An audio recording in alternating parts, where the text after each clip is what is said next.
मैं हूं नवजोत रंधावा। शाम के 4 बज चुके हैं। वक्त है हमारे खास कार्यक्रम ये हुई ना बात का। प्रधानमंत्री मोदी के अमेरिका दौरे की चर्चा हर तरफ हो रही है। प्रधानमंत्री मोदी विश्व मंच पर अपनी बात बड़ी बेबाकी से रखने के लिए जाने जाते हैं और अपने इस दौरे में उन्होंने अमेरिका और भारत के रिश्तों का इतिहास दोहराया भी है और उसी रिश्ते को और मजबूत करने के लिए प्रधानमंत्री मोदी अमेरिका में हैं। दोनों देशों के बीच बहुत सारी डील्स हुई हैं, जिसमें ड्रोन की मेगा डील शामिल है। इसके अलावा अमेरिका में प्रधानमंत्री नरेंद्र मोदी ने विश्व के नेताओं से बात की है, उन नेताओं से द्विपक्षीय वार्ता की है। इससे पहले क्वाड की बैठक में भी उन्होंने हिस्सा लिया, जहां पर आतंकवाद समेत यूएनएससी में सुधार पर विस्तार से बात हुई। हर बार की तरह अमेरिका में प्रधानमंत्री मोदी का भव्य स्वागत भी हुआ। वहां के रहने वाले भारतीय लोगों ने प्रधानमंत्री के स्वागत में कोई कसर नहीं छोड़ी। तो इन 6 तस्वीरों में प्रधानमंत्री के दौरे को समझा जा सकता है। अलग अलग नेताओं के साथ मुलाकात, बैठकें और कई डील्स। प्रधानमंत्री ने विश्व मंच से एक बार फिर से दोहराया कि शांति अहम चीज है। उन्होंने शांति स्थापित करने के लिए सभी को साझा प्रयास करने के लिए कहा है। साथ ही दुनिया की भलाई के लिए विकास को आंदोलन में तब्दील करने की उन्होंने वकालत की। इस बीच प्रधानमंत्री एआई की भूमिका पर भी उन्होंने जोर दिया है, लेकिन तकनीक के साथ संतुलन को जरूरी बताया। विश्व मंच से प्रधानमंत्री ने भारत को अवसरों का देश बताया और दुनिया के बड़े उद्योग घरानों को भारत आने का न्योता भी दिया। साथियों, भारत के लिए शक्ति और सामर्थ्य का अर्थ है, भारत के लिए शक्ति और सामर्थ्य का अर्थ है ज्ञानाय, दानाय, च रक्षणाय। यानी knowledge is for sharing, wealth is for carrying, power is for protecting. Development एक पीपल्स मूवमेंट बन रहा है और हर भारतीय विकास के इस मूवमेंट में बराबर का पार्टनर बन गया है। उसे भरोसा है भारत की सफलता पर, भारत की उपलब्धियों पर। साथियों, भारत आज लैंड ऑफ अपॉर्चुनिटीज है, अवसरों की धरती है। अब भारत अवसरों का इंतजार नहीं करता, अब भारत अवसरों का निर्माण करता है। एक और एआई है जो भारत को ड्राइव कर रही है, और वो कौन सा और है? वो है A for aspirational, I for India, aspirational India. ये नया फोर्स है, नई ऊर्जा है। आज करोड़ों भारतीयों की एस्पिरेशन भारत की ग्रोथ को ड्राइव कर रही है। हर एस्पिरेशन नए अचीवमेंट को जन्म देती है। एक बात सही है कि 21वीं सदी टेक्नोलॉजी ड्रिवन है। शायद ही जीवन का कोई क्षेत्र ऐसा होगा कि जिसको अब टेक्नोलॉजी ड्राइव न करती हो। किसी समय टेक्नोलॉजी का प्रभाव था, अब मैं देखता हूं टेक्नोलॉजी ड्राइव करने वाली है। लेकिन ऐसे समय में सिर्फ टेक्नोलॉजी या टेक्नोलॉजी प्लस डेमोक्रेसी,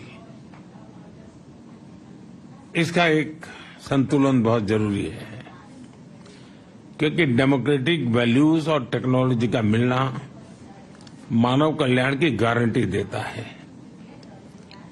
एक विश्वास पैदा करता है। एंड टेक्नोलॉजी माइनस डेमोक्रेसी, मैं समझता हूं किसी भी संकट के लिए एक वातावरण पैदा कर देता है। और भारत एक देश है जिसके पास टैलेंट भी है, डेमोक्रेसी भी है, मार्केट भी है।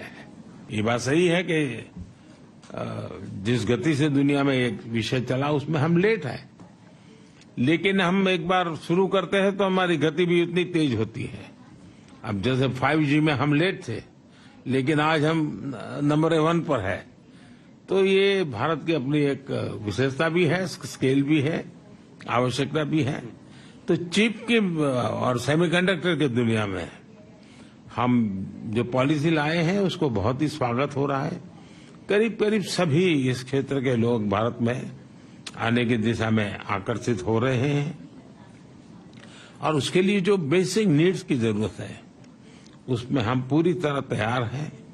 चाहे पॉलिसी की बात हो, वहां पर आवश्यक इंफ्रास्ट्रक्चर की बात हो, सेंट्रल और स्टेट गवर्नमेंट का एक प्रकार सहयोग हो, इन सभी चीजों में हम साथ में हैं। भारत आज लैंड ऑफ अपॉर्चुनिटीज है, अवसरों की धरती है।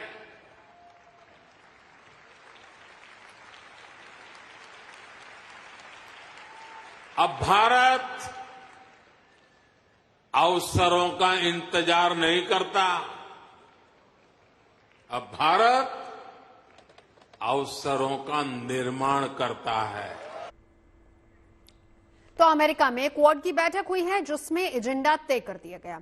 इसमें आतंकवाद, यूक्रेन रूस युद्ध में के शांतिपूर्ण समाधान समेत नॉर्थ कोरिया के बैलिस्टिक प्रोग्राम की निंदा की गई है। और इस सम्मेलन में इंडो पैसिफिक में सहयोग को बढ़ावा देने और यूक्रेन और गाजा में संघर्षों के शांतिपूर्ण समाधान जैसे मुद्दों पर चर्चा हुई है। लेकिन चर्चा की शुरुआत करें उससे पहले आपको बताते हैं कि क्वाड है क्या, कैसे इसका गठन हुआ और कैसे इसका नाम पड़ा, ये भी आपको विस्तार से बताते हैं। क्वाड दरअसल 4 देशों भारत, ऑस्ट्रेलिया, जापान और अमेरिका का एक समूह है। चारों देशों का एक अनौपचारिक मंच है जहां पर मिलकर एशिया प्रशांत क्षेत्र की रणनीतिक सुरक्षा और आपसी सहयोग पर चर्चा होती है। इस समूह का मकसद एशिया प्रशांत क्षेत्र में समुद्री सुरक्षा को मजबूत करना है। क्वाड का मकसद चीन के आर्थिक और सामरिक प्रभाव को भी कम करना है और इसी क्रम में ये भारत को अपनी आर्थिक और सैन्य क्षमताओं को बढ़ाने में मदद भी करता है ताकि वो चीन से मुकाबला कर सके। पीएम मोदी ने अमेरिकी राष्ट्रपति जो बाइडेन के साथ एक अहम द्विपक्षीय बैठक भी की है। इस बैठक में दोनों नेताओं ने वैश्विक और रणनीतिक गठबंधन को और मजबूत करने पर बात की है। भारत ने अमेरिका से आकाश और समुद्र की सुरक्षा के लिए MQ-9B गार्जन ड्रोन खरीदा है जो कि मेगा डील में शामिल है। इसमें 31 MQ-9B ड्रोन की खरीद को काफी अहम माना जा रहा है। इन एडवांस ड्रोन से भारत की इंटेलिजेंस, सर्विलांस और रिकॉग्नाइजेंस क्षमताओं में वृद्धि होगी। इसमें 16 ड्रोन्स स्काई गार्जन और सी गार्जन के लिए इस्तेमाल होंगे। जबकि इससे भारत की जल, थल और नभ की ताकत में 4 गुना ज्यादा इजाफा हो जाएगा। इसके अलावा कोलकाता में एक नए सेमीकंडक्टर फैब्रिकेशन प्लांट स्थापित करने पर भी दोनों में चर्चा हुई है। साथ ही दोनों नेताओं ने India America defence industrial cooperation road map को भी सराहा है। इस तरह कई अहम समझौते दोनों देशों के बीच हुए हैं जिन पर हम आगे विस्तार से चर्चा करेंगे। तमाम खास मेहमान हमारे साथ इस वक्त जुड़ चुके हैं। परिचय करा देती हूं। अचल मल्होत्रा साहब हमारे साथ हैं, former deputy permanent representative of India to UN हमारे साथ हैं। Doctor Nishikant Ojha cyber and aerospace expert हैं हमारे साथ। इस वक्त एयर कॉमोडर कार्तिकेय काले जी मौजूद है, retired former principal director aerospace safety से। और हमारे साथ Anshu Joshi ji, professor department of US and Latin America studies JNU हमारे साथ इस वक्त मौजूद है। अचल जी, शुरुआत आप ही से करते हुए प्रधानमंत्री के इस दौरे को आप किस तरीके से देखते हैं, भारत के लिए कितना अहम है ये? देखिए, प्रधानमंत्री मोदी जी का ये दौरा काफी लोडेड रहा है। अगर आप देखें 3 दिन में इसके कंटेंट्स को, क्वाड एक अपने आप में बहुत ही इंपॉर्टेंट फोरम है।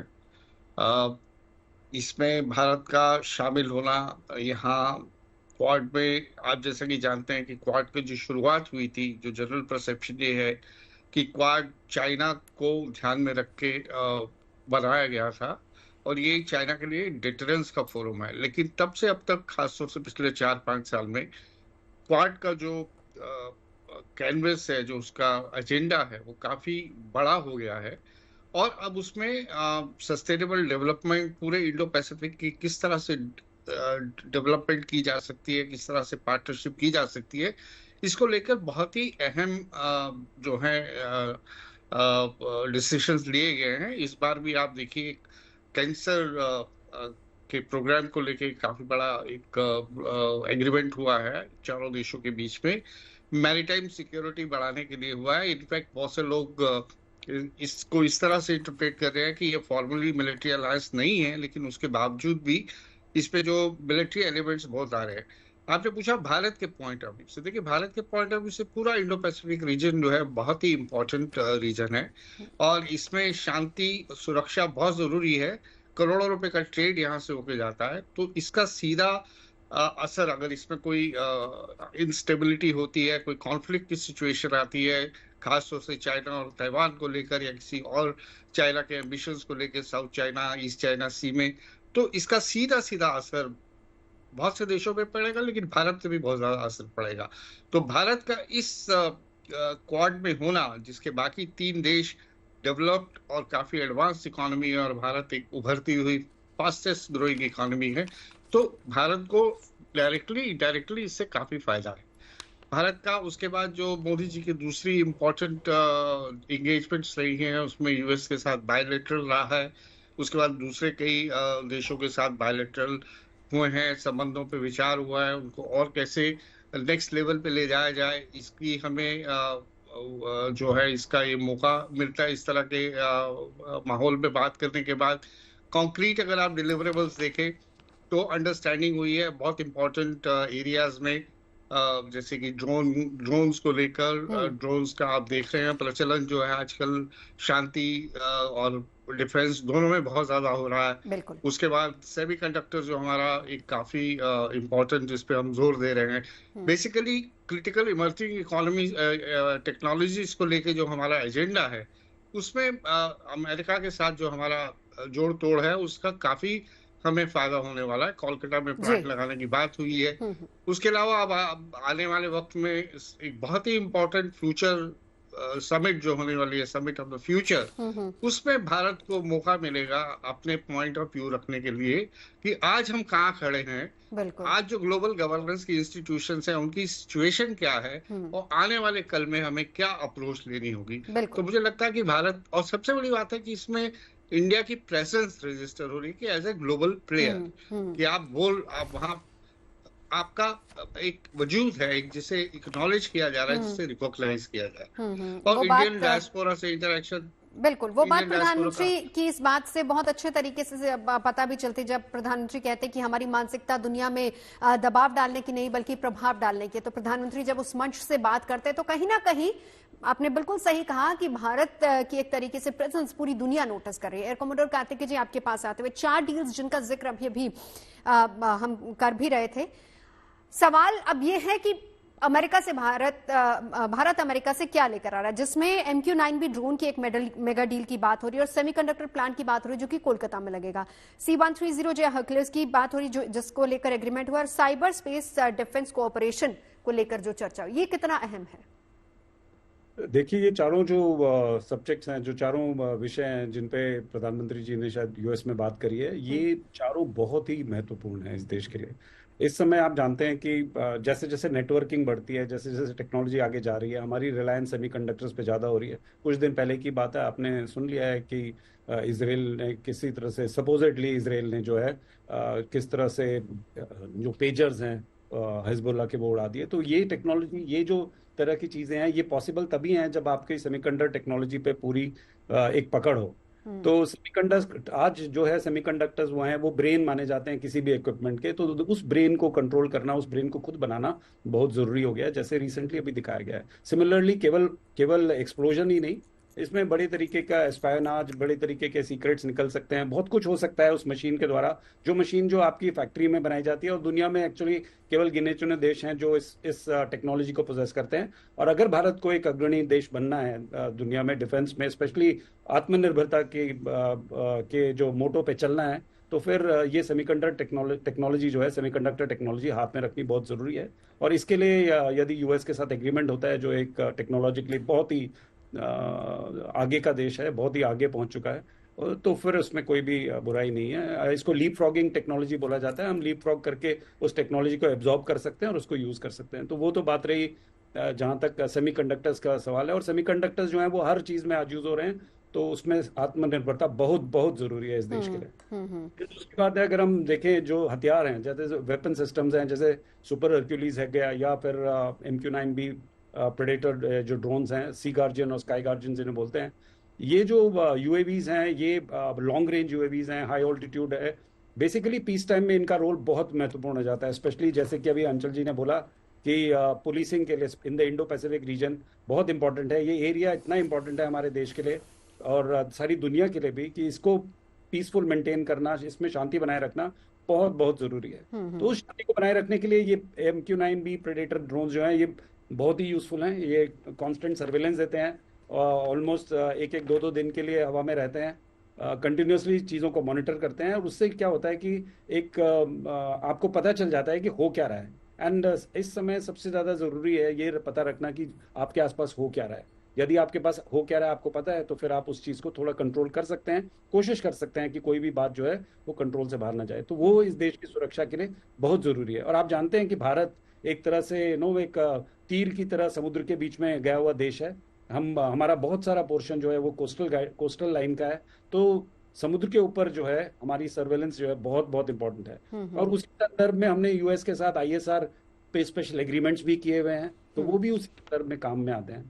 C-130 जो सुपर हरक्यूलीज एयरक्राफ्ट है, बहुत ही केपेबल एयरक्राफ्ट है, स्पेशल ऑपरेशंस के लिए बहुत ज़्यादा क्रिटिकल है। और आप जानते हैं कि यूएस से रिसेंट पास्ट में हमने अभी स्पेशल ऑपरेशंस के साथ भी एक्सरसाइज करी है। और भारत का पहला इंडियन आर्मी का लायजन ऑफिसर जो है वो स्पेशल ऑपरेशंस कमांड फ्लोरिडा में भी उसकी पोस्टिंग हो गई है। तो इस तरह से एक बहुत ही अच्छा सुंदर एक ढांचा बन रहा है, जिसके ऊपर हम अपनी आपसी दोस्ती वगैरह जो है हम अच्छी तरह से मेंटेन कर सकते हैं। उसके साथ में हाँ, तो ये जो क्रिटिकल टेक्नोलॉजीज हैं, जैसे अंचल जी ने कहा भी था कि ICET यानी जो integrated and some critical technologies हैं, ये क्रिटिकल एंड इमर्जिंग टेक्नोलॉजी जो है ये हमें चाहिए। और इनके लिए लीप फ्रॉगिंग की टेक्निक का जो है वो यूज करनी है।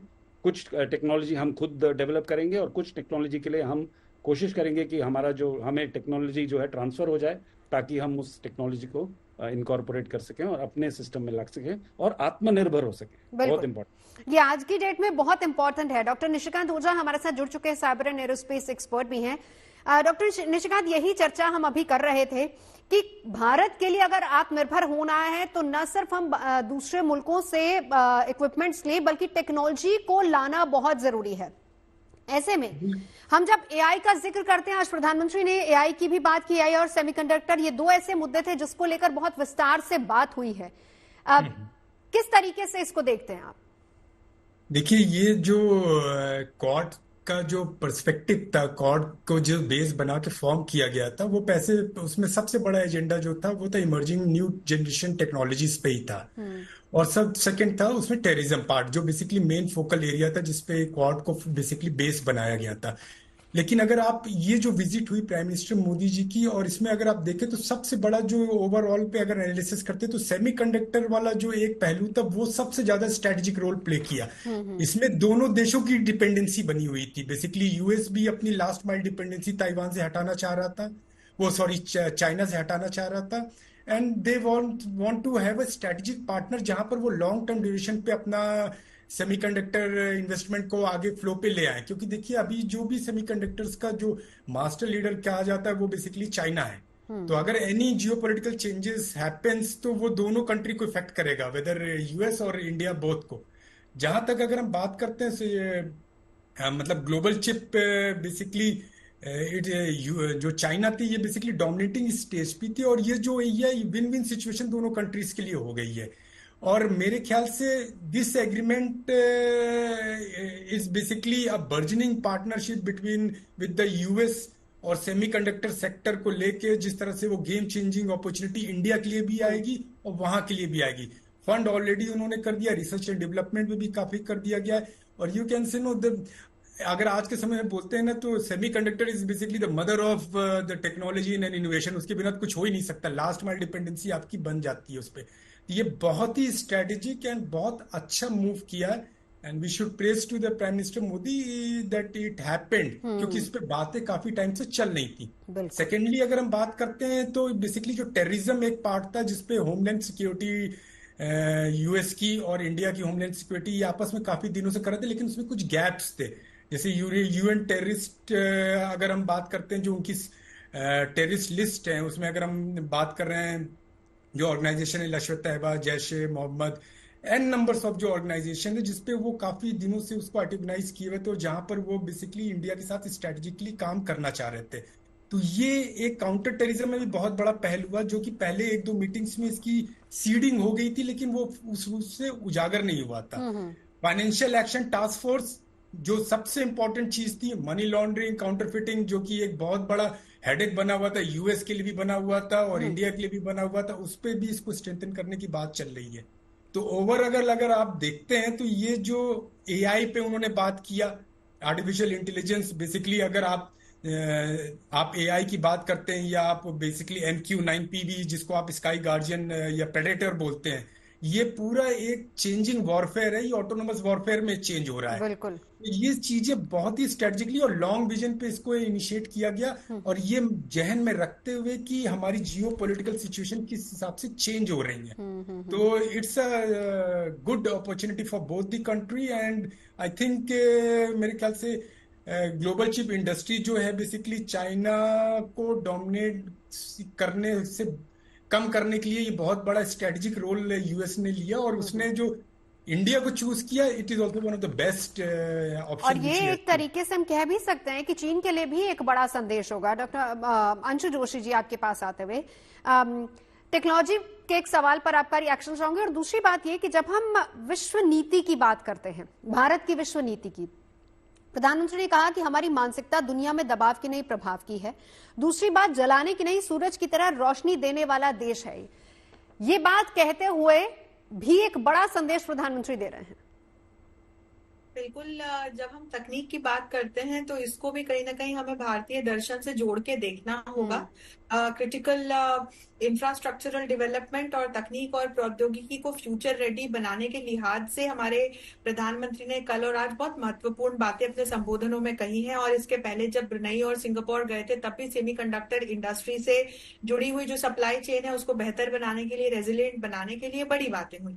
लेकिन इसका जो कोर है वो हम कहीं ना कहीं अपने दर्शन में देख सकते हैं। जब हम कहते हैं कि हम दबाव बनाने की नहीं प्रभाव की बात करते हैं, कल उन्होंने और भी बड़े महत्वपूर्ण बिंदु जब रात को अप्रवासी भारतीयों को भारतीय समय के अनुसार उन्होंने संबोधित किया तो उन्होंने बात की ज्ञानाय, दानाय और रक्षाय की। इसके अलावा उन्होंने कहा कि तेन त्यक्तेन भुंजिता, जो त्याग करते हैं वही भोग कर पाते हैं। वसुधैव कुटुंबकम के दर्शन की बात तो उनके पूरे संबोधन में हमको देखने के लिए मिली, जब उन्होंने कहा कि भाई लोग अलग अलग संस्कृतियों से हो सकते हैं, बोली, भाषाएं, वेशभूषा अलग अलग हो सकती है, लेकिन वसुधा के कल्याण के प्रति, मानवता के कल्याण के प्रति हमारी जो भावना है वो एक एकत्व की भावना के साथ हम एक सूत्र में बंधकर आगे बढ़े। और वही उन्होंने ये बात कही कि हम इसीलिए हम इस वसुधा के कल्याण की बात करते हैं, हम दबाव की नहीं प्रभाव की बात करते हैं। उन्होंने पुष्प नाम का भी एक मंत्र दिया जो कि progressive Bharat, unstoppable Bharat, spiritual Bharat, humanity first Bharat और प्रॉस्परस भारत है। और इसको उन्होंने पूरे वैश्विक राजनीति से, विश्व नीति से जोड़ते हुए उन्होंने फिर बहुत सारी बातें कही कि कैसे भारत का योगदान अलग अलग अंतरराष्ट्रीय लक्ष्यों की पूर्ति में रहा है।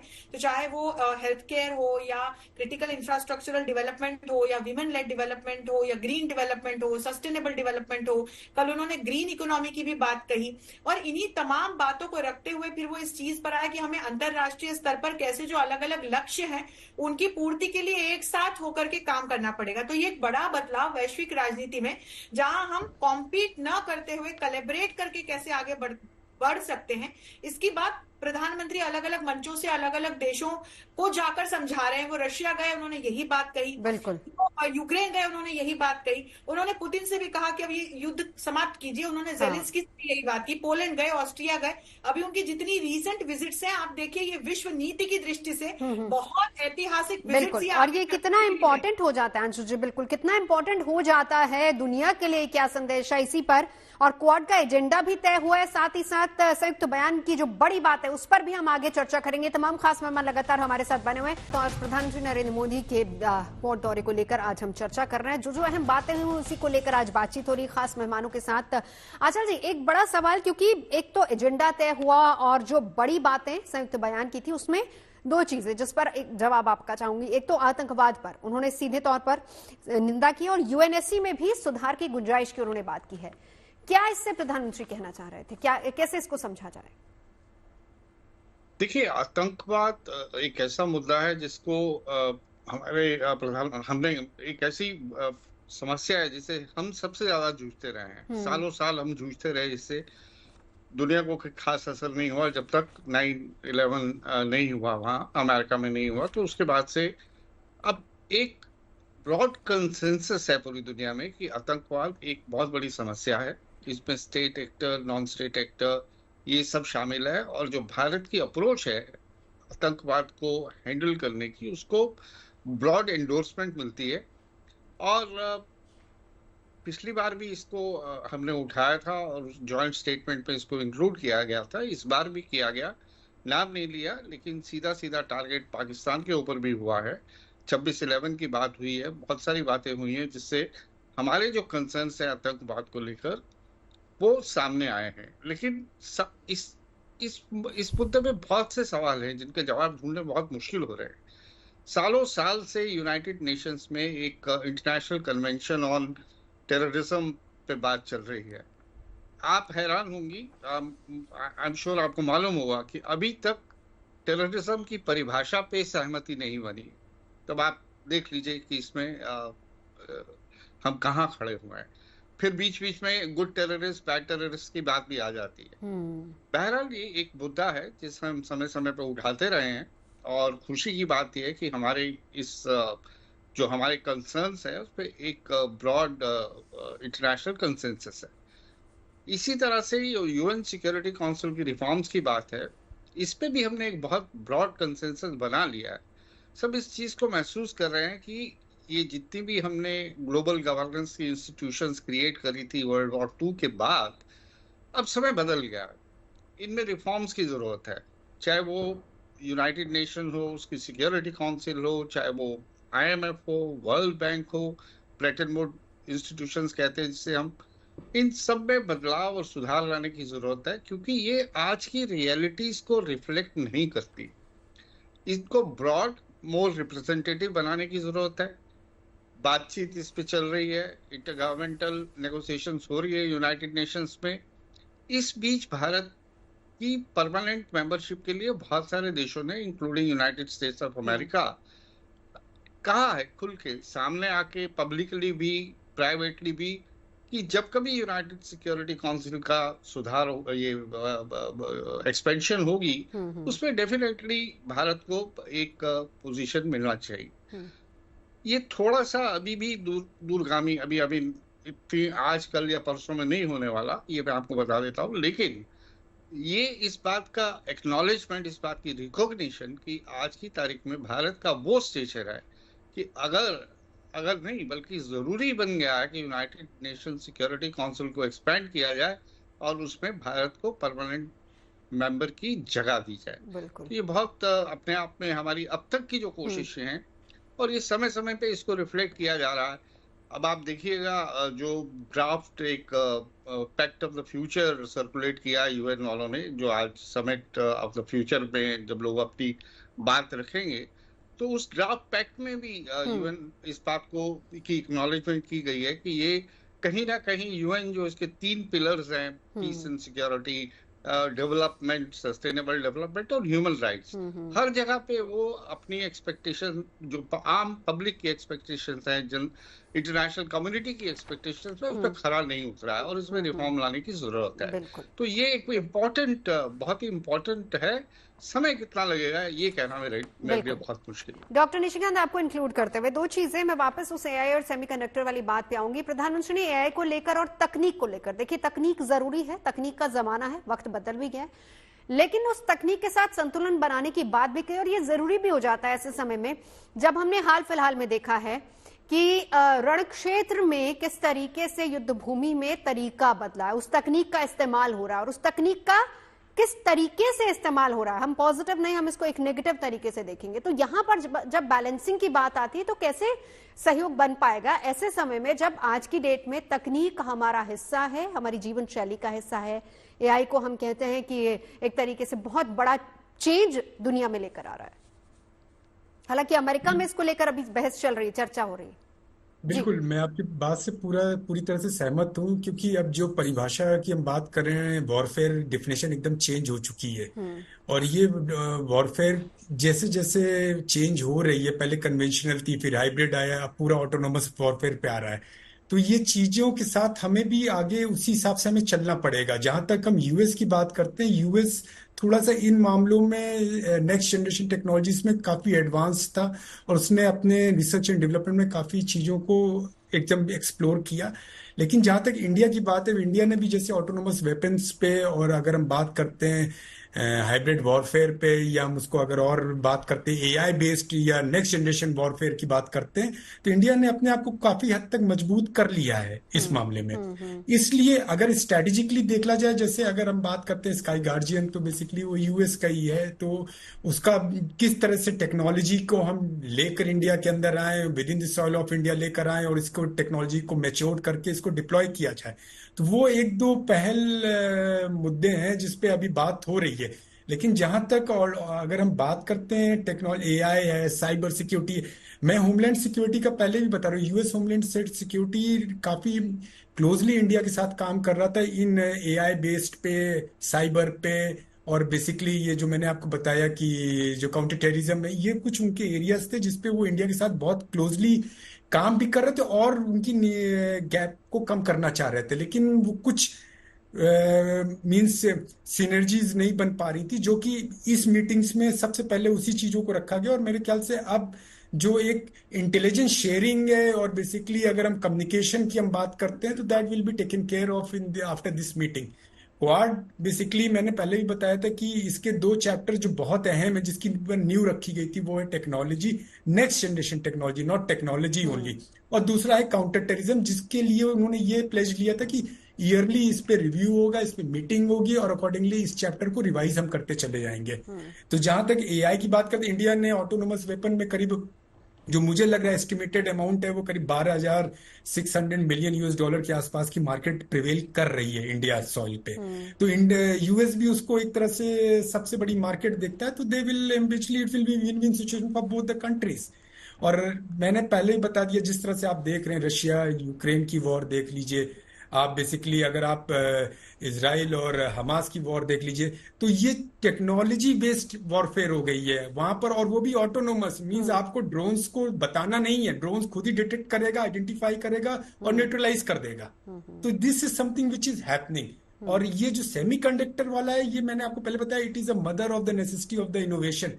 आज कोई भी आप टेक्नोलॉजी ले आइए, कुछ भी आइए, अगर आपकी वो चीज कमांड में नहीं, वो आप उस पर कंट्रोल नहीं कर पा रहे सेमीकंडक्टर पे, तो you will not be able, आपके हमेशा सप्लाई चेन में भी प्रॉब्लम आएगी, उसके बाद टेक्नोलॉजी में भी सिक्योरिटी इश्यूज क्वेश्चन मार्क बन जाते हैं। और सबसे बड़ी चीज जो मैंने आपको बताया कि जो ये सिनेरियो बना, जो दो ग्रुप्स बन गए, चाइना के साथ आप देखिए, और उसके साथ यूएस के साथ वेस्ट, और बेसिकली इधर जो चल रहा है, उस चीजों को काउंटर करने के लिए ये वाशिंगटन और दिल्ली की जो ये बेसिकली पहल हुई, that is one of the area where it will give a very clear cut message to the China and the PLA of the China.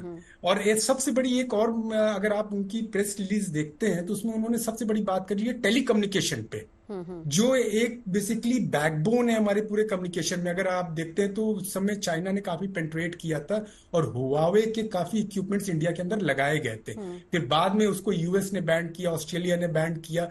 तो वो चीजें एक क्वेश्चन मार्क है, क्योंकि उसमें ये बोला गया था कि they are back tracing, they are passing the information from Indian soil to the Beijing. तो उस चीजों को काउंटर करने के लिए भी टेलीकम्युनिकेशन भी बहुत बड़ा मेरे ख्याल से डिस्कशन हुआ है। और उसको कैसे ग्रेजुअली लेके चलना है, इंडिजिनियसली उसको कैसे प्रोड्यूस करना है, उसको कैसे रेप्लिकेट किया जाएगा, किस तरह से उसको इंस्टॉल और किस तरह से आगे लेके चलेंगे, that will be discussed in due course of time. But अगर आप ओवरऑल देखिए तो बेसिकली ये इन चीजों रीजन्स को कंट्रोल करने की एक्सरसाइज थी, और क्वाड का बेसिकली मेन फ्रेम ही यही था जो इसके वो बनाया गया था। बिल्कुल। एयर कॉमोडोर कार्तिकेय काले साहब, अगला सवाल मेरा आपसे, क्योंकि जो एक बड़ा चैलेंज है ईस्ट और साउथ चाइना सी को लेकर, और इसको लेकर जो टेंशन है वो भी, उससे भी सभी वाकिफ, और इसको लेकर चर्चा भी वहां पर हुई है। बिफोर आई से एनीथिंग, मैं कुछ बोलने से पहले केवल निशिकांत जी की एक बात पे बिल्कुल सर, बहुत अच्छी तरह से उन्होंने समझाया। जी जी। मैं जस्ट ये कहना चाहता हूँ, ये सब टेक्नोलॉजीज एक्चुअली इंटरकनेक्टेड है।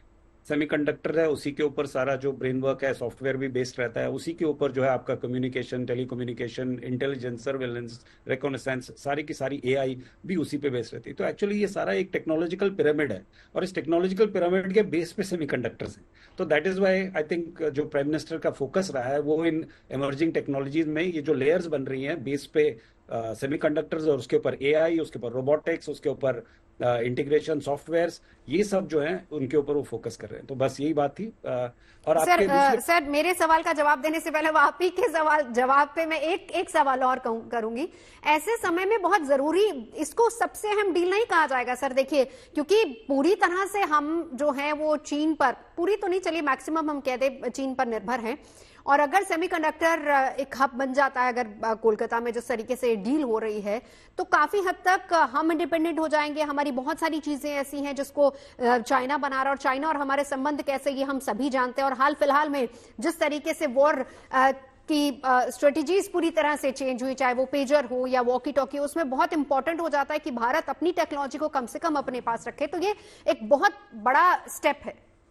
बिल्कुल नवजोत, बहुत ही बड़ा स्टेप है। और ये जैसे कि सब वक्ताओं ने बोला ही है, सब लोग यही मान के चल रहे हैं कि प्रधानमंत्री की तरफ से बहुत ही सोची समझी और बहुत अच्छी स्ट्रैटेजी है, और इस स्ट्रैटेजी पे वो सक्सेसफुल हो रहे हैं। 10 साल से वो इस स्ट्रैटेजी पे काम कर रहे थे, और आज जो है वो सक्सेस दिख रही है। सेमीकंडक्टर जो है, मैंने जैसे कि बोला, बेस ऑफ द पिरामिड है, उसके ऊपर पूरा सुपर स्ट्रक्चर टेक्नोलॉजी का खड़ा है, जो आज मॉडर्न जो नेक्स्ट जनरेशन वॉरफेयर या नेक्स्ट जनरेशन टेक्नोलॉजीज सब उसी के ऊपर बेस्ड है। तो जैसा निशिकांत जी ने भी बोला, वो बिल्कुल सही बोला, एंड यू आर राइट, बिल्कुल सही आपने भी जो है इस बात को समझा है। ठीक है, अब सर साउथ चाइना सी की स्थिति पर आ जाते हैं। जहां तक साउथ चाइना सी और ईस्ट चाइना का सवाल है, ये सबको पता है कि पिछले ऑलमोस्ट 6-7 महीने से काफी टेंशन वहां पर चल रही थी। फिलीपींस के अगेंस्ट चाइनीज एक तरह से थोड़ा सा अग्रेसिव रुख दिखा रहे थे, और कई जगह पे साउथ चाइना सी में माइनर जो है ऑल्टरकेशंस, यानी आपस में एक अग्रेसिव इंटेंट के साथ China with Philippines, Chinese with Malaysian boats, Chinese with all kinds of countries, ये हमेशा से हुआ है। और जितने भी साउथ चाइना सी के छोटे आइलैंड नेशंस हैं, वो हमेशा इस दबाव में रहे हैं कि चाइना जो है अपना प्रेजेंस साउथ चाइना सी में धीरे धीरे बढ़ा रहा है। लैंड को, जैसे उसकी एक्सपेंशनिस्ट पॉलिसी है, वैसे धीरे धीरे वो ज्यादा चीजों को क्लेम कर रहा है साउथ चाइना सी में। और ये उनका एक बिल्कुल सही तरह से, आई वुड से, कि एक फियर है, उनका एक डर है मन में कि चाइना जैसे बहुत बड़े देश को रोकना जो है उनके बस में आसान नहीं होगा, उनके लिए आसान नहीं होगा।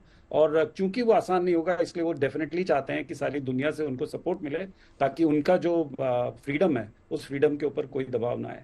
तो उस हिसाब से क्वाड एक बहुत इंपॉर्टेंट रोल प्ले करता है पूरे इंडो पैसिफिक रीजन में।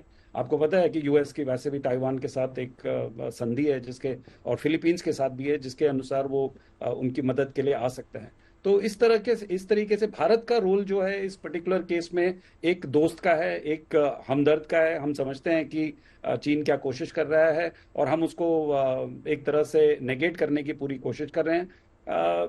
हमारी प्रेजेंस अभी पीछे लोगों ने वेस्ट एशिया में, जब हमने हाउतीज और इनके अगेंस्ट बहुत अच्छा परफॉर्मेंस दिया है, जिसमें हमारी नेवी ने बहुत बढ़िया परफॉर्मेंस किया है, और इतना अपनी जो है धाक जमा ली है एक तरह से।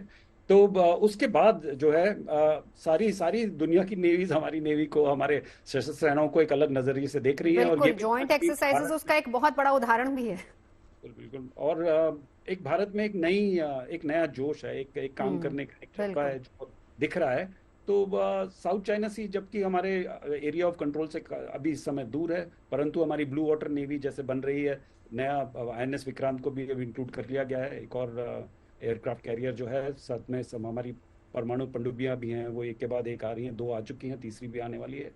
तो धीरे धीरे जो हमारा इन्फ्लुएंस है वो साउथ चाइना सी पे भी बढ़ रहा है। एंड इसमें कोई शक की बात नहीं है कि कुछ साल में हम जो है एक मेजर प्लेयर जो है के रूप में यहाँ पर अच्छी तरह से उभरेंगे। और जो चाइनीज एक्सपेंशनिस्ट पॉलिसी है उसके लिए हम एक तरह से फुल स्टॉप नहीं तो कॉमा का काम तो डेफिनेटली करेंगे। बिल्कुल बिल्कुल।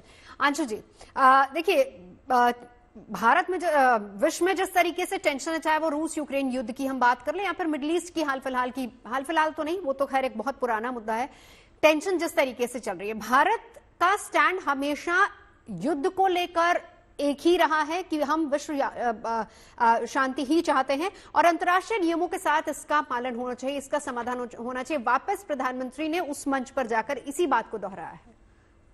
बहुत ही महत्वपूर्ण बात नवजोत आपने इस चर्चा में रख दी है। और यदि हम देखें तो जो भारत की विश्व नीति है, जो दर्शन है, उसका कहीं ना कहीं जब हम उसके कोर को देखते हैं, फंडामेंटल प्रिंसिपल्स की ओर जाते हैं, तो यही है कि विश्व में शांति रहनी चाहिए, सुरक्षा होनी चाहिए। तो चाहे वो रशिया यूक्रेन युद्ध हो, चाहे फिर वो अभी वेस्ट एशिया में हम देख रहे हैं कैसे लिवांट रीजन में जिस तरह से इजराइल और हमास के बीच में लगातार संघर्ष बढ़ता जा रहा है, इसमें दूसरे देश, दूसरी पार्टीज भी शामिल होते जा रहे हैं। अभी देखिए पिछले हफ्ते जो ये इजरायली ऑफिशियल्स के द्वारा वॉकी टॉकी और इसमें जो पेजर्स में एक्सप्लोजिव डाले गए और ये बैरूत में विस्फोट हुआ, इसका उपयोग हिजबुल्लाह के कैडर के द्वारा किया जाता था। तो अब हिजबुल्लाह ने इजराइल पर एक सीधा सीधा युद्ध छेड़ दिया और इधर से फिर इजराइल से भी जवाब दिया गया। तो देखिए नई नई इसमें पार्टीज शामिल होती जा रही है। इंडो पैसिफिक में भी हम जान रहे हैं कि किस प्रकार की स्थितियां लगातार बनी हुई है। हम देख रहे हैं कि किस तरह से वहां पर भी चीन और ताइवान के बीच का तो एक युद्ध, एक मुद्दा गहराया हुआ है ही। इसके अलावा वहां पे बार बार चीन जिस प्रकार की आक्रामक स्थितियां उत्पन्न करता रहता है, तो उसकी वजह से वहां वैश्विक शांति और सुरक्षा को हर बार उस पर प्रश्न चिन्ह लगते हैं, खतरा बना रहता है। तो हमारे माननीय प्रधानमंत्री अभी जहां जहां भी जा रहे हैं, वहां के राष्ट्राध्यक्ष को वो सीधा सीधा ये संदेश दे रहे हैं कि ये जो सदी है वो विकास की है, वो युद्ध की नहीं है। ऑस्ट्रिया में भी उन्होंने बहुत महत्वपूर्ण बात कही थी कि हमने विश्व को युद्ध नहीं बुद्ध दिए हैं। तो भारत ऑल अलाइंड रहते हुए, नॉन अलाइंड नहीं है, हम ऑल अलाइंड है। जहां जहां पर भी विकास की बात होगी, कोलैबोरेशन की बात होगी, एक ग्लोबल डेवलपमेंट को, ग्लोबल गुड को बढ़ावा देने की बात होगी, वहां पर हम सबके साथ हैं। और इजराइल पैलेस्टीन में भी आप देखिए, पैलेस्टीन को भी हमने समर्थन दे रखा है, हमारी फॉरेन पॉलिसी का हिस्सा है। हम इजराइल तो हमारा एलाई है ही है। तो भारत का ये कहना है कि भैया सीधे सीधे डिप्लोमेटिक टेबल पर समाधान ढूंढिए और इसके माध्यम से युद्ध का अंत कीजिए। बिल्कुल। और आज की जो उनकी मुलाकात हुई है उसमें भी महमूद अब्बास से, उसमें भी उन्होंने इन तमाम मुद्दों को लेकर चर्चा भी की है। चलिए, बहुत बहुत शुक्रिया तमाम खास मेहमानों का हमारे साथ जुड़ने के लिए।